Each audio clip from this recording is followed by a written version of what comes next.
Hey, we have here today another integral. This one's from MIT Integration Bee 2022, regular season, problem number 3. We have the integral of pi over 2 minus 1 to pi over 2 plus 1 of cosine, arc cosine, sine x dx. Thought what I could do to start is do something we need to deal with this. Particularly, I want to look at the innermost function here. And if we could get arc sine and this to be a cosine, that would be a lot better. And what I can do is try to do a u substitution. Let's see what happens if I make my u equal to pi over 2 minus x. Solving for x, we have pi over 2 minus u, and dx is going to be minus du.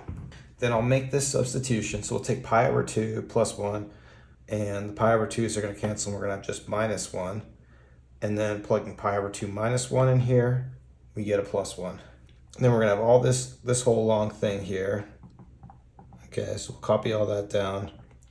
And then inside here, we're going to have sine. And for our x value, we're going to have pi over 2 minus u.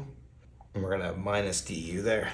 And then what I can do with my minus is bring it out front and use it to swap my bounds. So instead of going from 1 to minus 1, we'll go from minus 1 to 1. And then on this piece right here, what we can do is use the complementary angle formula. Okay, so we'll use this formula over here on the right. And we also, the same thing is true for cosine. Cosine pi over 2 minus u would be the same thing as sine u, but we want to use this case. So this value right here is just going to be cosine of u.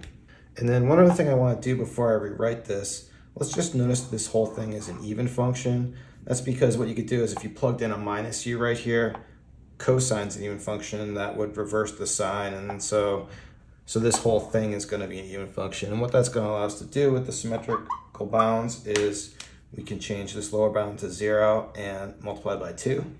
But then notice right here we have inverse cosine of u. Now this isn't always true, but in the first quadrant, this is always equal to u. You have to be a little careful over the quadrants, but in this case, this is just going to give us back u. So when we rewrite this whole thing here will just be u. So now we have quite a bit of simplification. I'm just going to focus in on this piece. Now, in order to get a better sense of this, let's just call our arc sine of u equal to y. And what that allows us to do is let's just draw our right triangle. Okay, we'll look at a right triangle with our angle y.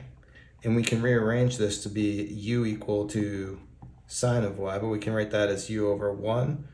Now sine of y is going to be opposite over hypotenuse, so we can write this as u over 1. And then we can complete our third side.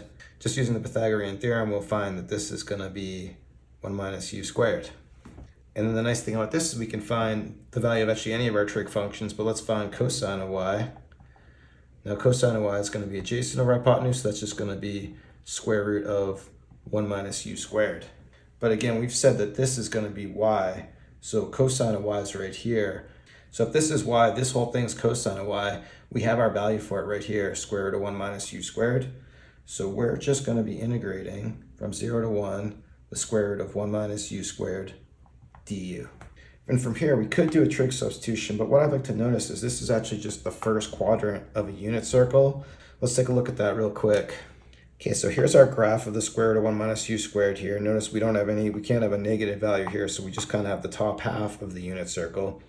But our bounds are 0 to 1, so we're actually just looking at this right here. Now the area of a full unit circle is going to be pi, but we just have one quadrant, so this shaded region is just going to be pi over 4. So then to finish this off, we have our 2 in front, but this integral is just going to be this shaded area right here, which we determined is pi over 4. Multiply it by 2 and we get our final solution, and that's just going to be pi over 2. So that's it. Thought it was a pretty fun problem today. We'll stop it there. Thanks everyone for watching. Have a great day.